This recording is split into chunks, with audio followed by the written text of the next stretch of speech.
జాబితా అంటూ 4 MP 9 MLA స్థానాలకు టీడీపీ అభ్యర్థుల ప్రకటన. వీళ్ళు ఈ తగలబడినటువంటి వీళ్ళ దానికి సంబంధించి ఆ రోజున కూడా చెప్పుకున్నాం.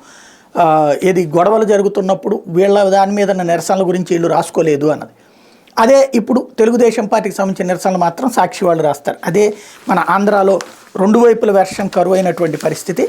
ఓవరాల్గా చూస్తే పసుపు పార్టీ ఉక్కిరి బిక్కిరి అంటూ టీడీపీ తుది జాబితాపై కార్యకర్తల ఆగ్రహ జ్వాలలు. అనంతపురంలో పార్టీ కార్యాలయానికి నిప్పు, గుంతకల్ కార్యాలయంలో ఫర్నిచర్ ధ్వంసం, చంద్రబాబు చిత్రపటాన్ని చెప్పులతో కొట్టిన కార్యకర్తలు, గుమ్మనూరు చేరిన టికెట్పై చెలరేగిన నిరసనలు, సచివేడులో ఆదిమూలం మాకొద్దుంటూ ర్యాలీ, చీపురుపల్లి టీడీపీలో కలకలం,